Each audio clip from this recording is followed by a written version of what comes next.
మాట్లాడినటువంటి గౌరవ ఉప ముఖ్యమంత్రి, ఇప్పటి ఉప ముఖ్యమంత్రి వారి సందేశాన్ని మీ అందరికీ కూడా ఇంకొకసారి వినిపించాలని మనస్ఫూర్తిగా కోరుతున్నాం. ఈ సందేశాన్ని నేనే వినిపిస్తా. ఆయన పలుకులు, ఆయన రాష్ట్ర ప్రజల కోసం ఆయన మాట్లాడేటువంటి మాటలు 5.5 కోట్ల మంది ప్రజలు వినాలి.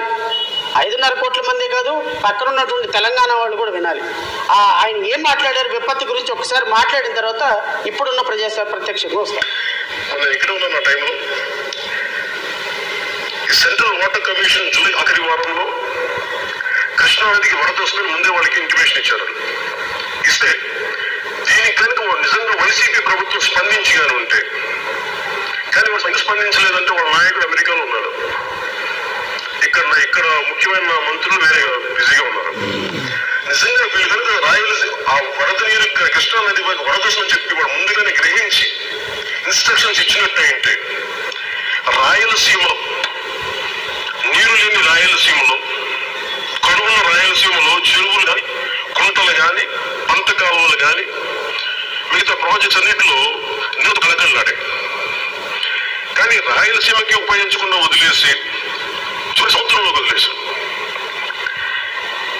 ఈ వరదల సమయంలో వైసీపీ మంత్రులు చేసి వాళ్ళ నడుచుకున్న విధానం చూసి ఒకసారి గుర్తొచ్చింది. కొబ్బరి చెట్టు ఎందుకు ఎక్కాలంటే దూడ మేత కోసం, దూడ గిడ్డి కోసం అన్నాడు.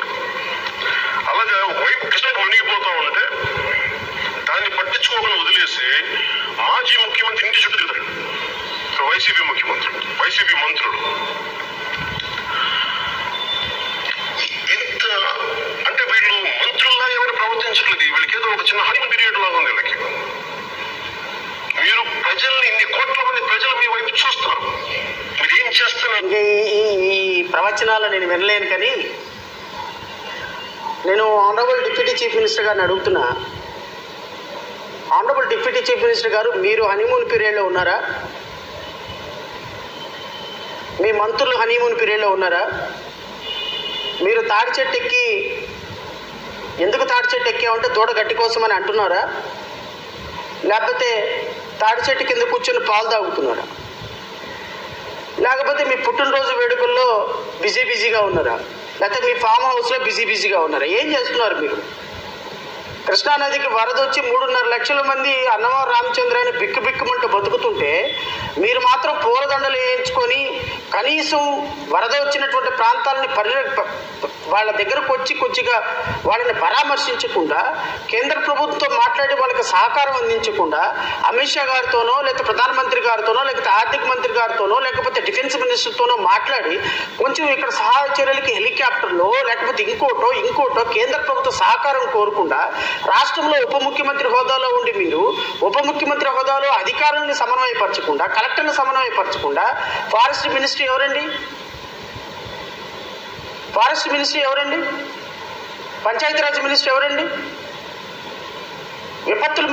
ఇలాంటి విపత్తులు వచ్చినప్పుడు ఎవరు? ఫారెస్ట్ మినిస్టర్ మీరు కదా రెస్పాన్సిబిలిటీ తీసుకోవాల్సింది. All the above, are you not the deputy chief minister of the state? Is it not your responsibility? At least వాళ్ళని పరామర్శించేటువంటి అర్హత, వాళ్ళు పరామర్శించేటువంటి అవకాశం మీకు లేదా? మీరు మాట్లాడితే మాత్రం గత ప్రభుత్వంలో వైసీపీ ప్రభుత్వం అంట హనీమూన్ పీరియడ్లో ఉన్నారంట మినిస్టర్లు, ఎవడో అంట పట్టించుకోలేదు అంట. హనీమూన్ పీరియడ్లో ఉన్న వాళ్ళకంట కృష్ణానదికి విపత్తు వస్తుందని వారం రోజుల ముందు చెప్పినప్పటికీ కూడా ఏ విధమైనటువంటి చర్యలు తీసుకోకుండా వాటర్ మొత్తాన్ని సముద్రంలో వదిలేశారంట. మరి మీ దగ్గర సిస్టమ్ లేదా? మీకు చెప్పలేదా? కృష్ణానదికి వరద వస్తుంది, వర్షం వస్తుందని వాతావరణ పరిశోధన కేంద్రం 15 రోజుల నుంచి మొత్తుకుంటుంది. We're getting all messages every day, we're getting messages, weather alert. మీరు గాడిదలకు వస్తున్నారా? మీ ప్రభుత్వంలో మంత్రులు గుడ్డి గుర్రానికి పళ్ళు అవుతున్నారా? మీ ముఖ్యమంత్రి నిద్రపోతున్నారా? అక్రమ కట్టడంలో ఏం చేస్తున్నారా మీరు? కృష్ణానదికి వరద వస్తుంది అని వారం రోజుల నుంచి వర్షం వస్తుంది విపరీతంగా, ఇక్కడ వెదర్ కండిషన్స్ బాగలేదని మీకు చెప్పిన తర్వాత మీరు ఈ రాష్ట్రంలో ఈ 3.5 లక్షల మంది ప్రజలను, 4 లక్షల మంది ప్రజలను, లేకపోతే ఈ ఈ విపత్తులో చిక్కుకోబోయే ప్రజల్ని సురక్షిత ప్రాంతాలకు తరలించాల్సినటువంటి బాధ్యత మీకు లేదా? వాళ్ళకి కావాల్సినటువంటి ఆహార సదుపాయాలు, వాటర్ సదుపాయాలు, బోట్లు, హెలికాప్టర్లు ముందుగానే సిద్ధం చేసుకోవాల్సిన బాధ్యత మీకు లేదా? కృష్ణానది ప్రవాహాన్ని తట్టుకోవడానికి కృష్ణానదిని ప్రిపేర్ చేయాల్సిన పరిస్థితి మీకు లేదా? చిన్న చిన్న స్లమ్లు ఏర్పాటు చేసి వాటర్ ఫ్లోని డైవర్ట్ చేసేటువంటి పరిస్థితి మీరు ఏర్పాటు చేసుకోలేదా? మీ మంత్రులు గాడిదలకు వస్తున్నారా? మీ మంత్రులు, మీ ఎమ్మెల్యేలు ఏం చేస్తున్నారండి? మీ మంత్రులు ఏం చేస్తున్నారు? మీరు ఉప ముఖ్యమంత్రులు ఏం చేస్తున్నారు? ముఖ్యమంత్రి ఏం చేస్తున్నారు? వేల మంది యంత్రాంగం ఏం చేస్తుంది? ఆఫ్టర్ 3.5 లక్షల మంది ప్రజలు, 5.5 కోట్ల మందితో పోల్చుకుంటే 3.5 లక్షల మంది ప్రజలు చాలా చిన్న సంఖ్య. 3.5 లక్షల మంది ప్రజలు ఫ్లడ్లో చిక్కుకుంటే 72 గంటలైనా కనీసం మంచినీళ్ళు, వాటర్ ఇవ్వలేని, ఇట్లాంటి చేతగాని చావలేని ప్రభుత్వం రాష్ట్రం మొత్తం విపత్తు వస్తే ఎలా హ్యాండిల్ చేయగలుగుతుంది?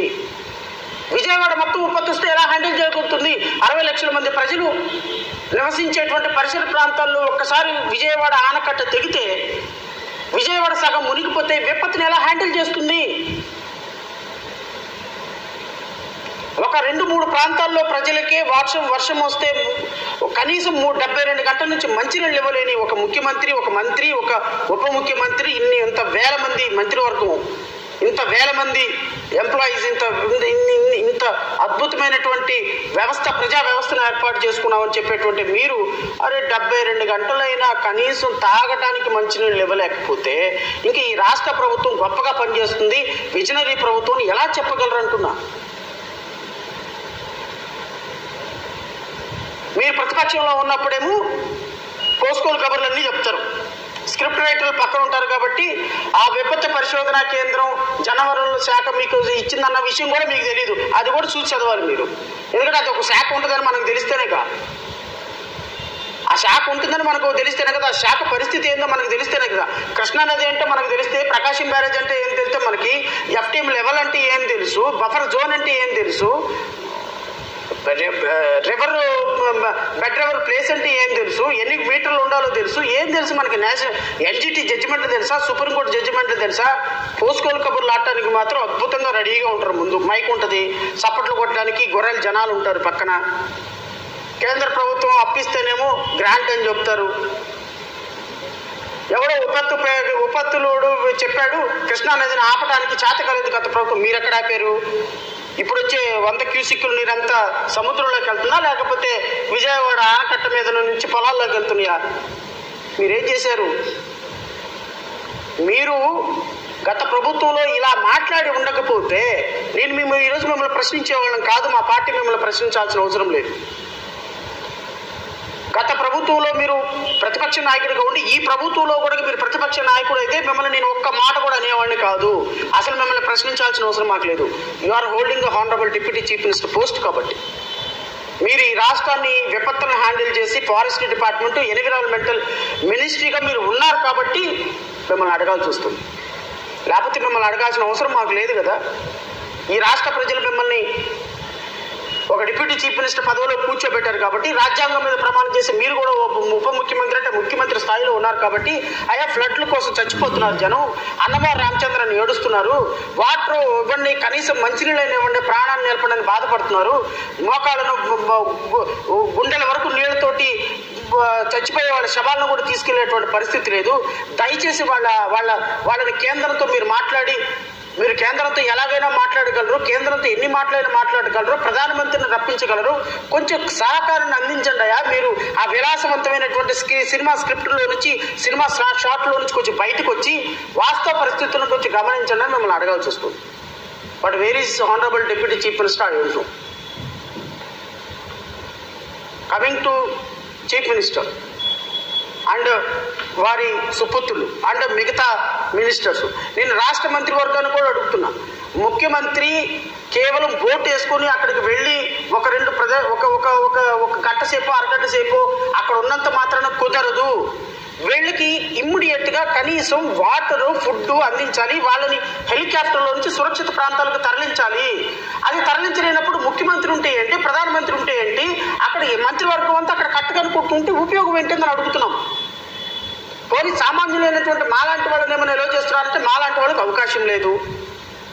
అక్కడే చూస్తే చూస్తేనేమో మా వాళ్ళందరూ అన్నమో రామచంద్ర అయ్యో మా బతుకులు ఏమైపోతాయి అని వాళ్ళు ఎదురు చూస్తున్నారు. ఫోన్లు చేయడానికి ఫోన్లో ఛార్జింగ్ లేదు, ఎలక్ట్రిసిటీ కనెక్షన్ లేదు, తినటానికి తిండి లేదు, ఉండటానికి ఇల్లు లేదు, కూర్చోటానికి కనీసం అక్కడ అరుగులు కూడా లేవు. కంప్లీట్గా వాటర్ మొత్తం ఫ్లో అయిపోతే ఎక్కడ పడుకుంటారు, ఎక్కడ తింటారు, ఎక్కడ నిద్రపోతారు, ఎలా బ్రతుకుతారు, వండుకోవటానికి ఏంటి, పడుకోవటానికి ఏంటి, 3 రోజుల నుంచి బిక్కు బిక్క బతుకుతో ఉన్న కారణంగానే ఈరోజు ఇంత ఆక్రోషంతో మిమ్మల్ని ప్రశ్నించాల్సి వస్తుంది. ఏదో 4 హాస్పిటల్స్ వాళ్ళు 4 హోటల్ వాళ్ళని పిలిచారు, హోటల్ వాళ్ళని పిలిచి పలా అందరికి భోజనం ఇవ్వండి. దానివల్ల ఏం ఉపయోగం సార్? దానివల్ల ఏం ఉపయోగం అని అడుగుతున్నాం. కనీసం ప్రజలకి మేము ఉన్నామని భరోసాతోటి మీరు వాళ్ళ ప్రాణాలని అద్భుతంగా మీరు రక్షించకపోయినా అక్కడి నుంచి సురక్షిత ప్రాంతాలకి తరలించేస్తే సరిపోతుంది కదా.